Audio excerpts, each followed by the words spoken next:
industry is constantly changing, and one person who has managed to keep up with those changes is Dr. Stuart Titus. He is the president and CEO of Medical Marijuana.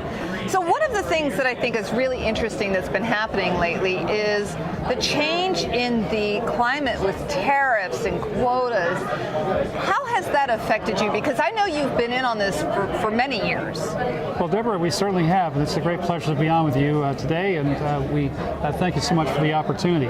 Tariffs and quotas, yes, this is an interesting part of our dialogue with President Trump now, slapping several $100 million worth of tariffs on Chinese imported goods and threats to do the same with Canada, etc., has got some of these countries to come to the bargaining table. But nonetheless, they're part of international commerce. And our company has been very well internationally diversified. We had our first product shipped to country of Brazil in April of 2014, Mexico, February 2016, and now we've opened the European markets as of December of last year, 2017.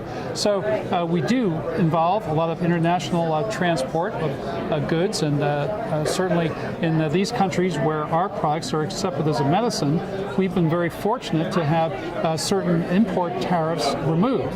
For example, in Brazil, they used to have a 60% import tax on our products, which made our products very much unaffordable to the Brazilian population. But over time, with negotiation, we've been able to remove those import tariffs because it's now a prescribed medicine that qualifies for the government's health care insurance reimbursement program. So with the new things that we're hearing about from Trump, has that affected you? Because we've heard about China, and I know you're not really involved with China, but I thought, you know, with all that's happening with China, perhaps that's affecting you. Right. Well, the tariffs currently have involved more in the way of large, durable goods, things such as refrigerators or automobiles, and they really haven't affected our industry just yet.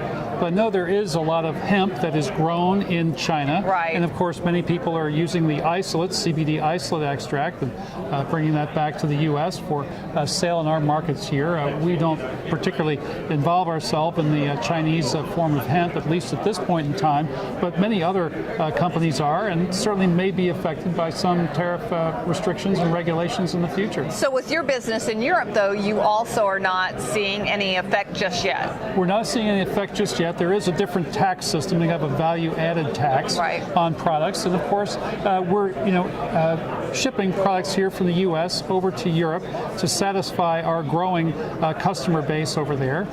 Fortunately, we've been able to develop a nice pipeline for the CBD variety of product that is fully THC-free.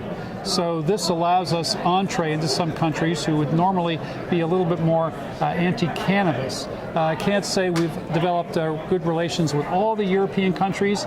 Pretty soon we think there's going to be some blanket regulations in terms of cannabis. The European Parliament is actually working on approving medical cannabis throughout the EU community. I think this is going to be a great development for the industry, but certainly there hasn't been a real effect on us as of today. Well, lucky for you, because of course this is an area that has constantly changed, and we will always keep our eye out on these changing tariffs and quotas. I'm Deborah Borchardt with the Green Market Report, and this is Dr. Stuart Titus.